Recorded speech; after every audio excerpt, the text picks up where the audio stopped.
श्री शिवाय नमस्तुभ्यम। स्वागत है आपका शिव पुराण शिरुद्ध संहिता 19वें अध्याय में। गुण निधि को कुबेर प्रद की प्राप्ति। नारद जी ने प्रश्न किया, हे ब्रह्मा जी, अब आप मुझे ये बताइए कि गुण निधि जैसे महापापी मनुष्य को भगवान शिव द्वारा कुबेर पद क्यों और कैसे प्रदान किया गया। हे प्रभु, कृपा कर इस कथा को भी बताइए। ब्रह्मा जी बोले, नारद, शिवलोक में सारे दिव्य भोगों का उपभोग तथा उमा महेश्वर का सेवन कर वह अगले जन्म में कलिंग के राजा अरिंदम का पुत्र हुआ। उसका नाम दम था। बालक दम की भगवान शंकर में असीम भक्ति थी। वह सदैव शिवजी की सेवा में लगा रहता था। वह अन्य बालकों के साथ मिलकर शिव भजन करता। युवा होने पर उसके पिता अरिंदम की मृत्यु के पश्चात दम को राज सिंहासन पर बैठाया गया। राजा दम सब और शिव धर्म का प्रचार और प्रसार करने लगा। वे सभी शिवालयों में दीपदान करते थे।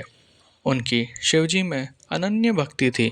उन्होंने अपने राज्य में रहने वाले सभी ग्रामाध्यक्षों को यह आज्ञा दी थी कि शिव मंदिर में दीपदान करना सबके लिए अनिवार्य है। अपने गांव के आसपास जितने शिवालय हैं वहां सदा दीप जलना चाहिए। राजा दम ने आजीवन शिव धर्म का पालन किया। इस तरह वे बड़े धर्मात्मा कहलाए।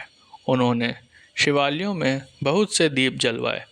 इसके फलस्वरूप वे दीपों की प्रभा के आश्चर्य हो मृत्युपरांत अलकापुरी के स्वामी बने।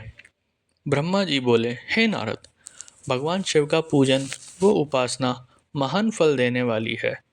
दीक्षित के पुत्र गुण निधि ने, जो पूर्ण अधर्मी था, भगवान शिव की कृपा पाकर दिक्पाल का पद पा लिया था।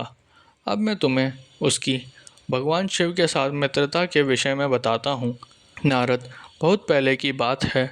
मेरे मानस पुत्र पुलस्त्य के विश्वा का जन्म हुआ और विश्वा के पुत्र कुबेर हुए। उन्होंने पूर्व काल में बहुत कठोर तप किया। उन्होंने विश्वकर्मा द्वारा रचित अलकापुरी का उपभोग किया।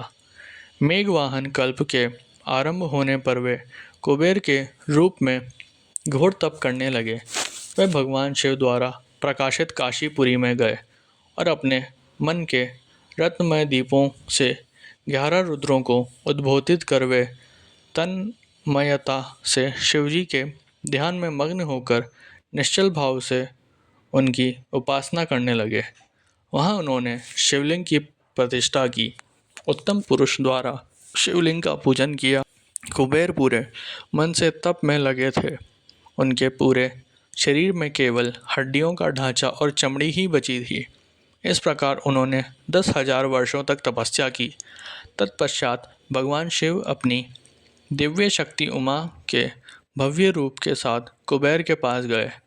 अलकापति कुबेर मन को एकाग्र कर शिवलिंग के समान तपस्या में लीन थे।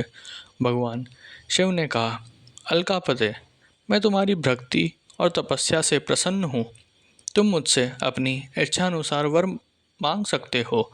ये सुनकर जैसे ही कुबेर ने आंखें खोली तो उन्हें अपने सामने भगवान नीलकंठ खड़े दिखाई दिए। उनका तेज सूर्य के समान था। उनके मस्तक पर चंद्रमा अपनी चांदनी बिखेर रहा था। उनके तेज से कुबेर की आंखें चौंधी आ गई। तत्काल उन्होंने अपनी आंखें बंद कर ली। वे भगवान शिव से बोले, भगवान, मेरे नेत्रों को वह शक्ति दीजिए जिससे मैं आपके चरणारविंद का दर्शन कर सकूं। कुबेर की बात सुनकर भगवान शिव ने अपनी हथेली से कुबेर को स्पर्श कर देखने की शक्ति प्रदान की। दिव्य दृष्टि प्राप्त होने पर वे आंखें फाड़ फाड़ कर देवी उमा की ओर देखने लगे। वे सोचने लगे कि भगवान शिव के साथ ये सर्वांग सुंदरी कौन है। इसने ऐसा कौन सा तप किया है जो इसे भगवान शिव की कृपा से उनका सामीप्य रूप और सौभाग्य प्राप्त हुआ है। वह देवी उमा को निरंतर देखते जा रहे थे। देवी को घूरने के कारण उनकी बाईं आंख फूट गई। शिवजी ने उमा से कहा, उमे, ये तुम्हारा पुत्र है। ये तुम्हें क्रूर दृष्टि से नहीं देख रहा है, ये तुम्हारे तप बल को जानने की कोशिश कर रहा है। फिर भगवान शिव ने कुबेर से कहा, मैं तुम्हारी तपस्या से बहुत प्रसन्न हूँ।